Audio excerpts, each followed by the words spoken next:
Circles are a new addition to the ASP1 syllabus from 2020. So you can bet your bottom dollar that they are going to come up. So this lesson is doing a bit of an overview of circles, what you can expect, what you need to learn, and how it might sort of tie together in questions, because of course we don't have a past paper question bank like we do for our other topics. So we've got to think nicely about what they could ask with these sorts of questions. So starting off with what does a circle look like in coordinate geometry? So we can consider as a circle rather than a line of points, okay? Now we have a circle of points. It's exactly the same concept that any point on the circle will satisfy the equation of the circle. So let's put a point on our circle. This would be, again, x and y. Same like any other Cartesian coordinate. Because this circle of ours is sitting in Cartesian space. This one doesn't have any intersection with the axes, but they can do. They can sit anywhere on that Cartesian plane. When it comes to the center of the circle, we're going to call it AB. Okay, but from the center to any point on the circumference is still a radius, R. So we now have these three things that are going to describe our circle. We have the center of the circle, so where on that Cartesian plane is it located? And then the radius of the circle, so how big is our circle? And with those two pieces of information, of course, then we can do any circle. Okay, and that also leads then directly into how we do the equation for our circle. How do we show that point and that radius? And it comes out as x minus a squared plus y minus b squared equals r squared. And if you have a little bit of a think for a moment, there's a lot of squares here. Something squared plus something squared equals something else squared. Now that's remarkably familiar to Pythagoras. So x minus a, well, that's this distance here, isn't it? From x to a is x minus a. Y minus b, well, that's this distance from here to here, from the y down to b. And funnily enough, when you work on xy coordinates, that's a right angled triangle. So yes, this side squared plus this side squared equals your radius squared. So we can link using Pythagoras and a triangle. Now, those are both things that we've come across when we're working with our straight line coordinate geometry. So it's not that much of a step. Yes, our overall shape is a circle, but there's a lot of things that are tying in that are very familiar. So this format here that we've written, we refer to as the completed square format for the equation of a circle. Okay, and there you can see it. It looks rather familiar if you think of the completed px plus q all squared plus r. Well, there's a square piece. Okay, so r in this case is special because he's your radius. We have another format that we need to be aware of, and that is x squared plus y squared plus 2gx plus 2fy plus c equals 0. And this one they call the expanded format. And the two are very tightly linked together. I mean, it is expansion of that squares that's going to get us into this format. But you can see A's and B's have turned into G's and F's, and some things have changed. So what we're going to do now is we're actually going to work through that expansion. So you can see from the completed square format, how do we then get to expanded format? What those relationships are. So let's start in that completed square format. X minus a all squared plus y minus b all squared equals r squared. So x minus a all squared would give us x squared minus ax, so minus 2ax plus a squared, plus y minus b all squared would give us y squared minus 2by plus b squared.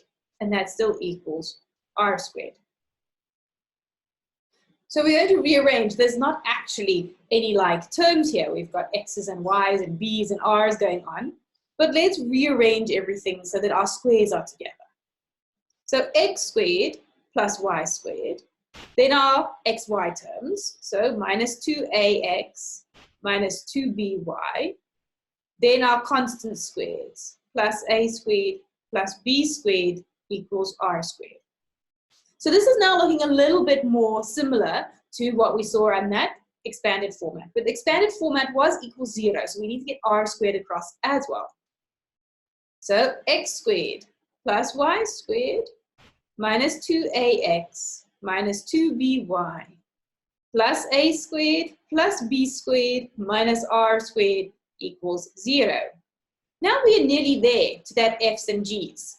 But we've got a few things here that we don't generally go for in formulas. Minus 2ax minus 2by and a minus r squared. If you think of all the general formulas that you know, they're all based on plus, not minus. So we've got to get rid of that. Also, a squared plus b squared minus r squared, that's a bit of a tongue twister. So if we change this now, we can see we've got the x squared stays the same, plus y squared stays the same. Instead of minus 2ax, we have plus 2gx. Minus 2by turns to plus 2fy.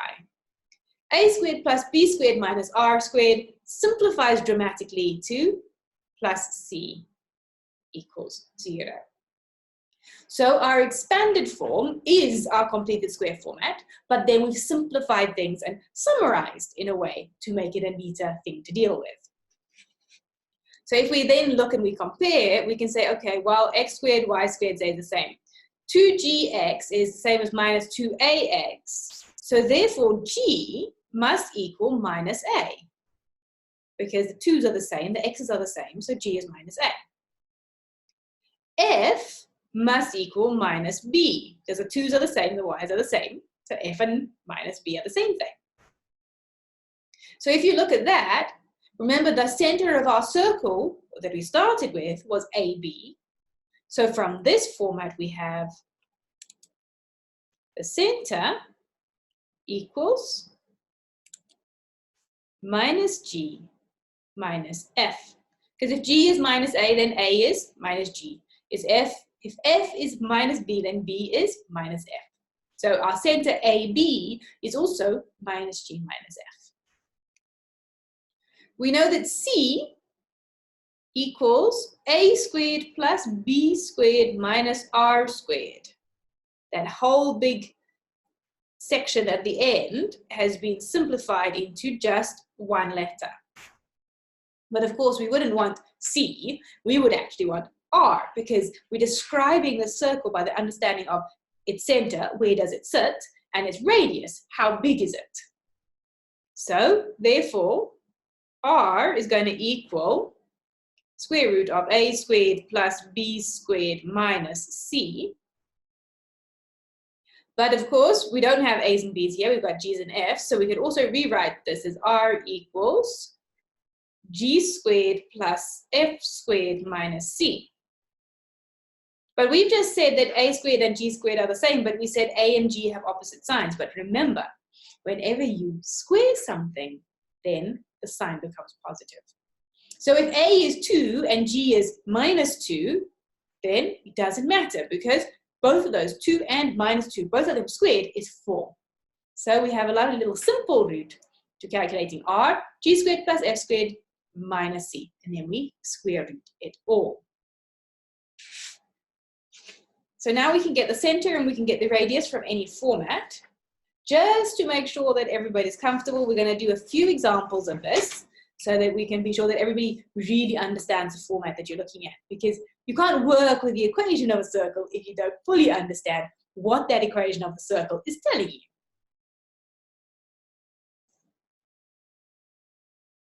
So let's say we have the circle that is represented by x minus 2 all squared plus y plus 1 all squared equals 16. So we're in completed square format. And this one, our center comes straight from our brackets. Remember back to the beginning, we had x minus a, y minus b. So we changed the sign to put them in the brackets. So our center here would be 2 minus 1.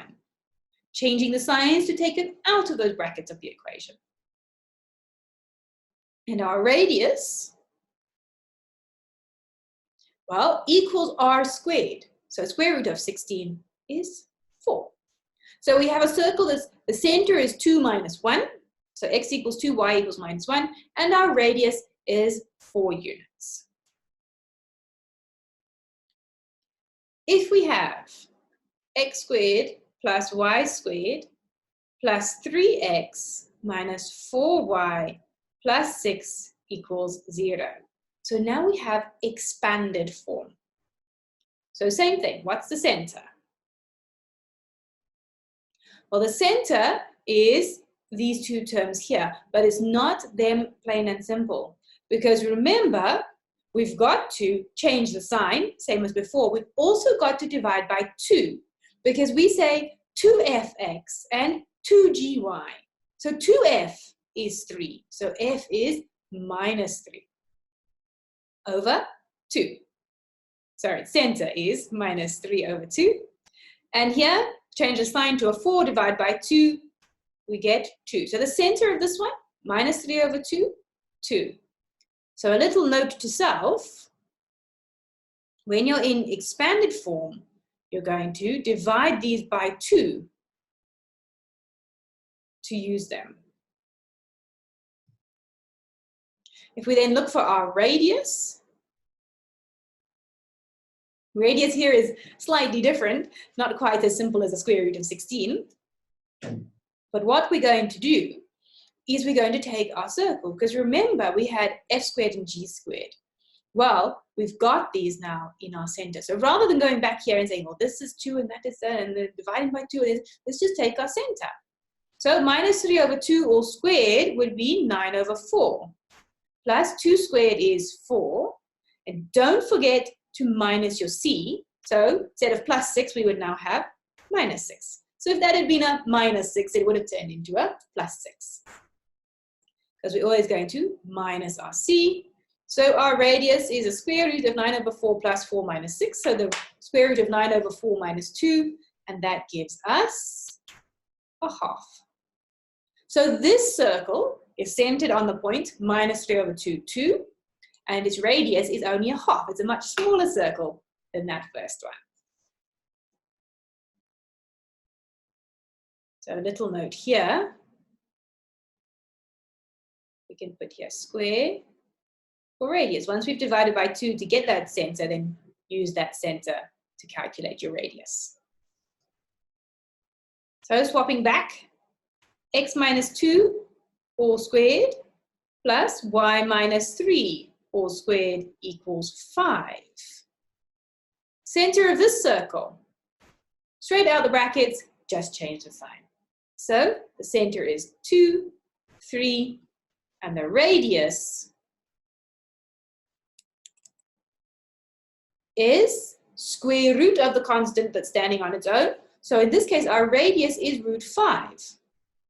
And remember, we work with surds. We enjoy surds. We like surds.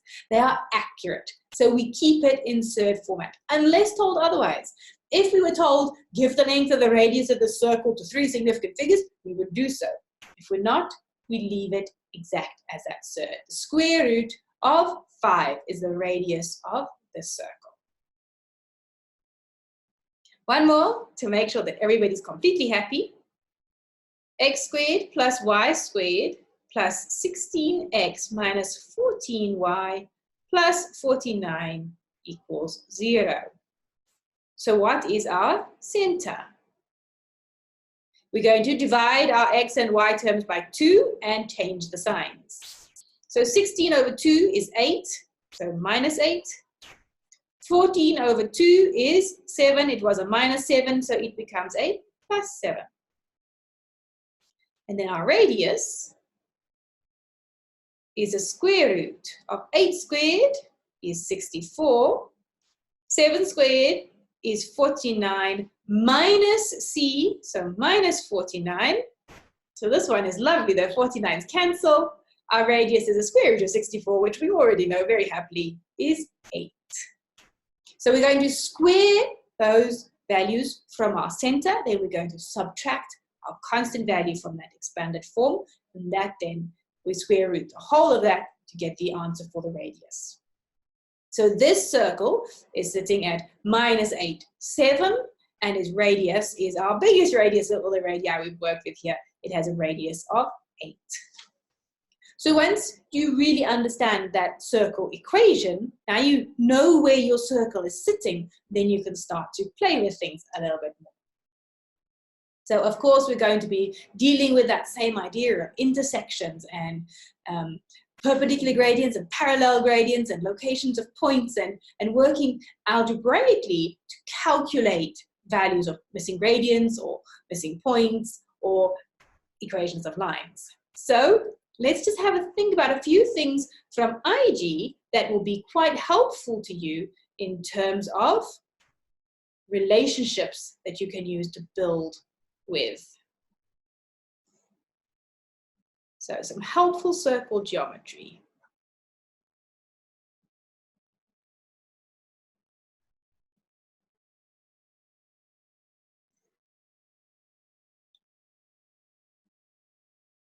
First one. The angle in a semicircle is a right angle.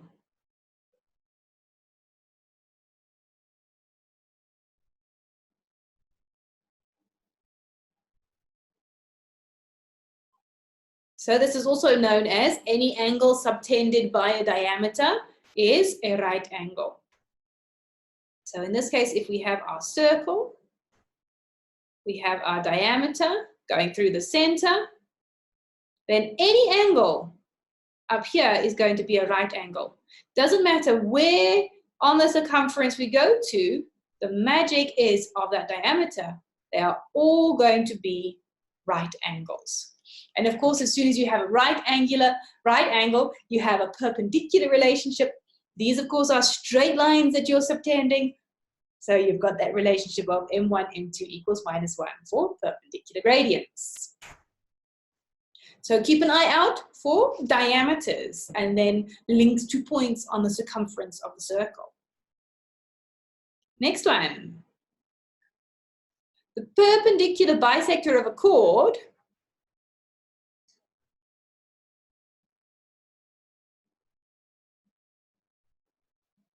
passes through the center.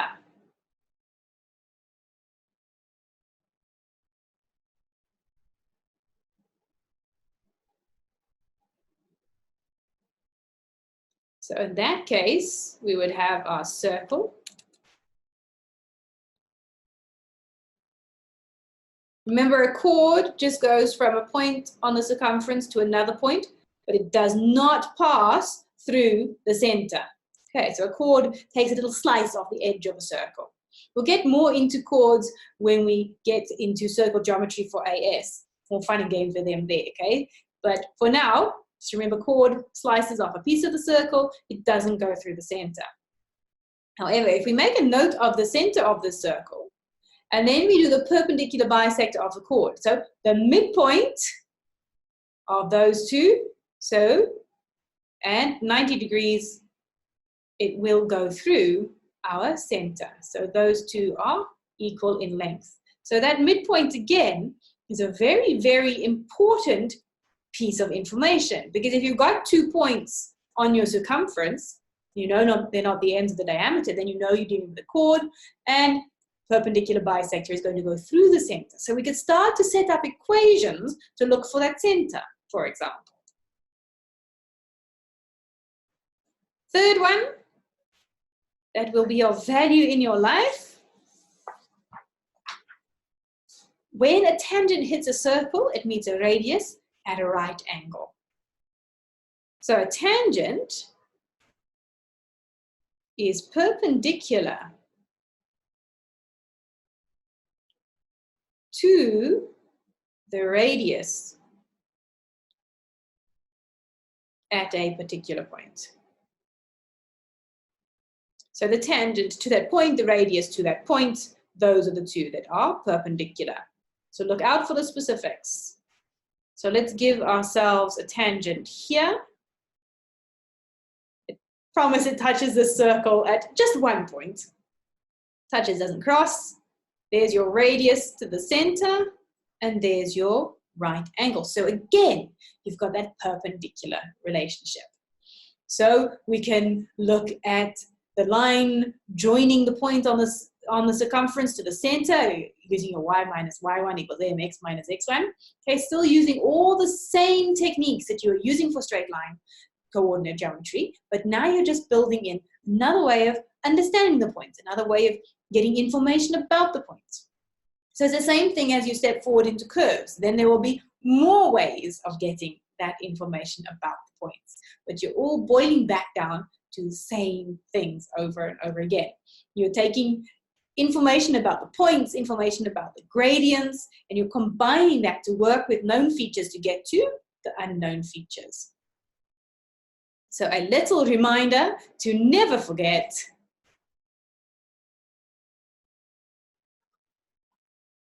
midpoint. M equals x1 plus x2 over 2, y1 plus y2 over 2. Gradient.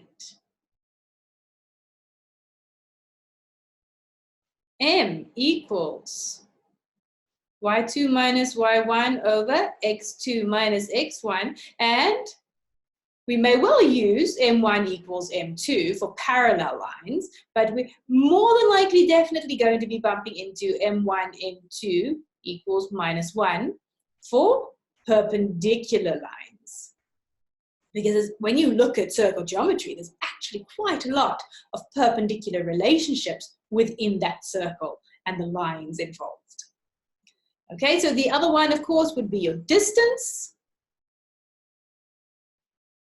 So here we would have AB equals square root of x2 minus x1 all squared plus y2 minus y1 all squared. So you don't forget your distance formula. Yes, it is involved in that equation of a circle, so lovely to see, but also you could be working with distances within the points that you're working with within your circle. And then, of course, you have your best friend, y minus y1 equals m, x minus x1. Doesn't matter that you're working within a context of circles. Won't matter if you're working within a context of curves. If you are building the equation of a straight line, this is the formula that you will use. And the last one, of course, no matter what you're dealing with, you are going to sketch to understand equations, to understand where your circle sits, to understand the information that you're given in that question. So really getting to know how do you pull the center and radius out of a circle equation, of course, is crucial, because how are you going to sketch your curve, your circle, sorry, if you don't know where he's actually sitting? So it's really important that you've got a good understanding of that circle equation, and then you bring everything together and you start to build your body of knowledge so that you're working with different aspects together. And that's a theme that's going to run through the rest of your course. So if it's a skill that you're a little bit lacking in, then get to grips with it now, because it's something that as we move on topic to topic, we're going to build those connections and those working together with different things, lots and lots and lots. So make sure you're happy with that